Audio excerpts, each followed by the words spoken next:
ఈ కథలోని పాత్రలు ఎవరిని ఉద్దేశించి చేసినో కాదు. ఎవరైనా ఇబ్బంది పడి ఉంటే క్షమించండి. హీరో గారు చెప్పండి డైరెక్టర్ గారు. ఏం చేస్తున్నారు? కూర్చొని ఫోన్ చేస్తున్నాను, కనబడలేదా? పైగా స్పెట్స్ అవుట్ పెట్టుకున్నారు. స్పాట్స్ ఏదో పెట్టుకున్నానండి. సరే గారు హీరో గారు, నేను వచ్చిన విషయం ఏంటంటే మీరు చెప్పండి, నాకు ఎలా తెలుస్తుందండి? పంచిలాపి నేను చెప్పేది కాస్త వినమ్మా. ఇప్పుడు దాకా వెళ్ళలేదని ఎవరన్నారు? వింటున్నాను కదా. సర్లే ఇంకెందుకులే. అయితే వెళ్ళిపోండి. అబ్బా నన్ను విసిగించకుండా నేను చెప్పేది మీరు జాగ్రత్తగా. రేపు మన సినిమా ప్రీ రిలీజ్ ఈవెంట్ ఉంది కదా, దానికోసం మిమ్మల్ని ఇన్వైట్ చేయడానికి వచ్చాను. మీరు ఖచ్చితంగా రేపు రావాలి. ప్రీ రిలీజ్ ఈవెంట్ అంటున్నారు, ఫ్రీగా అయితే నేను రాను, పేమెంట్ ఇస్తేనే వస్తాను. ఏంటి బాబా అన్న ఇంకోసారి ప్రీ రిలీజ్ ఈవెంట్ అంటున్నారు, ఫ్రీగా అయితే నేను రాను, పేమెంట్ ఇస్తేనే వస్తాను. ఓ బాబు ఎక్కడ తగిలేవయ్యా హీరో కింద. మాకు ప్రీ రిలీజ్ ఈవెంట్ అంటే ముందుగా రిలీజ్ చేసే ఈవెంట్ అని అర్థం. సరే, ఓహో ఈ మధ్య అలా కూడా అంటున్నారా? ఎవరురా నువ్వు ఇంత టాలెంటెడ్? బాగానే కాబట్టి చెప్తున్నావు. ఈ మధ్య అలాగంటే నా బాబు ఎప్పటి నుంచో అదే ఆశ మాకు. ప్రీ రిలీజ్ ఈవెంట్ అంటే ముందుగా రిలీజ్ అవుతుందని అర్థం. ఇవన్నీ పక్కన పెట్టి రేపు ఈవెంట్ కి మాత్రం ఖచ్చితంగా రా, రెడీ అయ్యి రా, సరేనా? బాయ్. సర్లే గాని నేను హీరోలా ఉన్నానంట. ఇప్పుడు నువ్వు హీరోలో ఉన్నబట్టే కదా నా సినిమాలో హీరో కింద పెట్టుకుని నేను సినిమా తీసాను. నువ్వు హీరో నీకు డౌట్ ఏంట్రా? నువ్వు ఖచ్చితంగా హీరోవే. ఓహో సరే అయితే. అంతే మన సినిమా ఏమవుతుందో. ఇలాంటి నేను సినిమా తీసిన ట్రిపుల్ ఆపే హీరోలో ఉన్న నీకే డౌట్ వస్తుంది. నీలాంటి వాడిని నేను సినిమా తీసాను. ఈ సినిమా ఖచ్చితంగా ట్రిపుల్ ఆపే. అయినా ఈ విషయం మన మొహాల్లో మాత్రం ఎవ్వడికి కనపడకూడదు.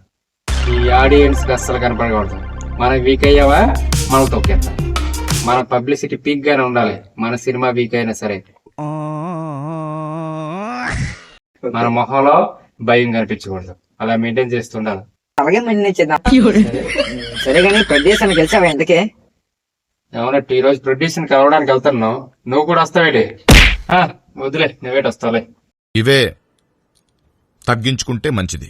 నేను వెళ్ళి కలిసి రేపు ఏం జరుగుతుంది, రేపు డబ్బుల గురించి మొత్తం మాట్లాడి యాంకర్ సెట్ చేసి అన్ని చేసి వస్తాం. సరే అయితే మరి. సరే అయితే మరి బాయ్. నమస్తే ప్రొడ్యూసర్ గారు. నమస్తే, కూర్చోండి. ఓకే థ్యాంక్స్ అండి. ప్రొడ్యూసర్ గారు, నేను వచ్చిన విషయం ఏంటంటే మన సినిమా రేపు ప్రీ రిలీజ్ ఈవెంట్, దానికోసం మాట్లాడదామని వచ్చాను. రేపు మీరు ఖచ్చితంగా రావాలి మరి. డైరెక్టర్ గారు మీ ఇష్టం. అదే మరి రేపు ఈవెంట్ కి ఖచ్చితంగా మనకి 3 లక్షల వరకు ఖర్చు అవుతుంది. ఇది ప్రీ రిలీజ్ ఈవెంట్ అన్నా కదా, 3 లక్షలు అడుగుతున్నా. అది కాదన్నా, ఇప్పుడు ప్రీ రిలీజ్ అంటే ఏంటంటే సినిమా రిలీజ్ కు ముందుగా చేసుకునే ఈవెంట్ అనమాట. ఫ్రీగా డబ్బులు లేకుండా చేసే ఈవెంట్ కాదు. సరే పడుకో, ఏముందిలే ఇంకా. వెళ్ళండి, తొక్కుకొచ్చేలా చూడండి. సరే అన్నా, ఎంత తక్కువగా అయితే అంత తక్కువగా అయ్యేటట్టు చూద్దాం. ఈవెంట్ సక్సెస్ అవ్వాలంటే ఖచ్చితంగా మనం ఒక యాంకర్ పెట్టాలి. నాకు తెలిసిన యాంకర్ ఒక అమ్మాయి ఉంది. ఆ యాంకర్ తో నేను మాట్లాడతాను. మాట్లాడి చాలా తక్కువగా అయ్యేటట్టు చూస్తాను. ఒకవేళ ఆ అమ్మాయి తక్కువ ఒప్పుకోలేదు అనుకోండి, మా వాడు ఒక కుర్రాడు కూడా ఉన్నాడు. వాడు కూడా చాలా ఈవెంట్స్ యాంకరింగ్ చేశాడు, చాలా ఈవెంట్స్ సక్సెస్ కూడా అయ్యాయి. ఆ కుర్రాడు చేత యాంకరింగ్ చేయించేద్దాం. ఏదైనా సరే తక్కువ డబ్బులతో అయిపోయేటట్టు నేను చూస్తాను. సరే డైరెక్టర్ గారు. చెప్పండి. నేనమ్మా డైరెక్టర్ నాయుడు గారిని. చెప్పండి. అదే మనది రేపు సినిమా ప్రీ రిలీజ్ ఈవెంట్ ఉంది, దానికి యాంకరింగ్ చేయాలమ్మా. అదే అమౌంట్ అది ఎంత అవుతుందమ్మా? ఒక 5,000 ఇస్తాం, చేస్తారేటమ్మా? మరి ఫైనల్ గా ఎంత చేస్తారమ్మా?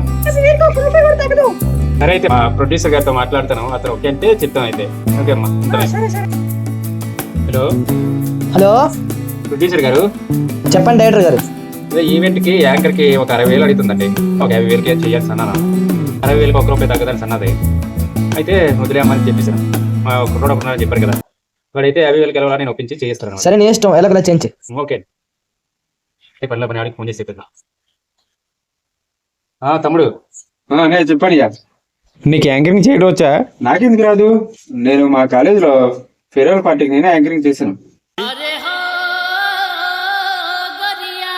సూపర్ చెప్తాను. రేపు మంది ప్రీ రిలీజ్ ఈవెంట్ ఉంది, దానికి రా. ఫ్రీ ఏమిటి అంటున్నావు? డబ్బులు ఎవరా? డబ్బులు ఎందుకు ఇవ్వరు తమ్ముడు, పేమెంట్ ఇస్తారు, 5,000 ఇస్తారు. ఓకేనా, రా. సరే సరే పేమెంట్ 5,000 ఇస్తారా? అవును తమ్ముడు, రా. సరే సరే. A few moments later. Good evening all of you teachers and students. పొద్దున్నే బేవర్స్ గాళ్ళు ఎక్కువైపోయారు. And thank you for inviting me as a anchor for this event. ఏదో తేడాగా ఉంది. I would like to invite you, our chairman sir, please come on the dais. ఇది teachers students అంటున్నది, college function కాదే. అంటే మనకి సినిమా అంటే నాగరికత నేర్పుతుంది, అందుకే సినిమా చేసే వాళ్ళందరినీ నేను టీచర్స్ గా భావించి టీచర్స్ అన్నాను. స్టూడెంట్స్ అని ఎందుకన్నానంటే ఇక్కడికి వచ్చిన ప్రేక్షకులు అందరూ కూడా ఆ సినిమా చూసి చాలా నేర్చుకుంటాం కదా, అందుకనేసి వాళ్ళ స్టూడెంట్స్ అన్నాను. బాగానే కావచ్చు చెప్తాను కానీ చైర్మన్ ఎందుకన్నా? అంటే ఇప్పుడు చైర్మన్ అంటే ఒక సంస్థకి పెట్టుబడి పెట్టి ఆ సంస్థను నడిపిస్తాడు. మరి ప్రొడ్యూసర్ ఏం చేస్తాడు? సినిమాకి ఎంత డబ్బులు ఖర్చు అయినా పెట్టి ఆ సినిమాను ముందుకు నడిపిస్తాడు కదా, అందుకని మన ప్రొడ్యూసర్ గారిని చైర్మన్ తో పోల్చారు అనమాట. మరి చైర్మన్ అంటే ప్రొడ్యూసర్ గారినే పిలిచాను. అలాగే ప్రొడ్యూసర్ గారికి మా యొక్క ధన్యవాదాలు. అలాగే మన ఈ సినిమాకి ముఖ్య కారకుడు మన principal sir, please come on the dais.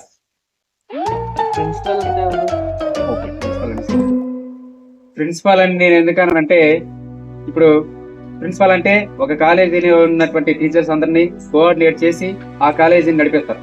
లేకపోతే స్కూల్ అయినా సరే ఆ టీచర్స్ అందరినీ కోఆర్డినేట్ చేసి నడిపిస్తారు అనమాట. అలాగే ఇప్పుడు డైరెక్టర్ గారు యాక్టర్స్ అందరినీ కోఆర్డినేట్ చేసి ఆ సినిమా బాగా వచ్చేటట్టు చేస్తారు. అందుకే డైరెక్టర్ గారు కూడా ఎంతో కష్టపడుతున్నారు కాబట్టి నేను డైరెక్టర్ గారిని ప్రిన్సిపల్ మాదిరి నేను పోల్చి డైరెక్టర్ గారిని ప్రిన్సిపల్ గా స్టేజ్ మీదకి ఆహ్వానించారనమాట. బాగానే కవర్ చేస్తాం. మనకి స్కూల్ యాంకరింగ్ వచ్చేస్తాం, కాలేజ్ యాంకరింగ్, ఈవెంట్ యాంకరింగ్ మర్చిపోతాం. మా డైరెక్టర్ గారు స్టేజ్ మీదకి వస్తున్నారు. Welcome welcome. కానీ మీరే కొద్దిగా కాలేజీ యాంకరింగ్ లా చెప్తాను, కొద్దిగా అలాంటి తప్పులేని దొరకకుండా చూసుకోండి. Okay, thank you. College anchoring లా కాకుండా ఈవెంట్ యాంకరింగ్ లా చేస్తాను. మన ప్రొడ్యూసర్ గారిని మన సినిమా గురించి మాట్లాడవలసిందిగా కోరుకుంటున్నాం. నా సినిమాని అందరూ చూడండి, నా ఫ్యాన్స్ అందరూ ఆదరించండి. ప్రొడ్యూసర్ కూడా ఫ్యాన్స్ ఉంటారట. అలాగే మన ప్రొడ్యూసర్ గారికి ఎన్నో పనులున్నా సరే ఈవెంట్కి రావాలని ఖచ్చితంగా వచ్చారు. ఇప్పుడు అర్జెంట్ పని కారణంగా ఫ్లైట్ టైం అయిపోతుంది, అతనికి బెంగళూరు వెళ్ళాలి. అతను వెళ్తారనేసి చెప్పారు మాకు. Thank you. Hello hello director గారు, ఏంటి ఈవెంట్ అయిపోవచ్చింది, నన్ను ఇంకా స్టేజ్ మీదకి వెళ్ళలేదు. మా అంత డైరెక్ట్ వస్తు అనుకో, ఎవడు మీ ఫ్యాన్స్ ఎవడు నేను ఆదరించడు. మేము వాడు చెప్తాం విను. హీరో గారు ఎయిర్పోర్ట్ కి రీచ్ అయ్యారు, అప్పుడు వచ్చేలా చెప్పేది కొట్టి ఆ తర్వాత ఇంకో 10 నిమిషాలు వచ్చేస్తారు అంటాం. సర్లేండి, మీరు ఎప్పుడు రమ్మంటే అప్పుడు వస్తాను. అలా వచ్చేసారు అని అంటాం, అప్పుడు నువ్వు స్టేజ్ మీదకి రావాలి. ఓకేనా? సరే సరే. మన సినిమా గురించి మన young and dynamic director Naidu గారిని మాట్లాడవలసిందిగా కోరుకుంటున్నాం. వచ్చేయమంటారా?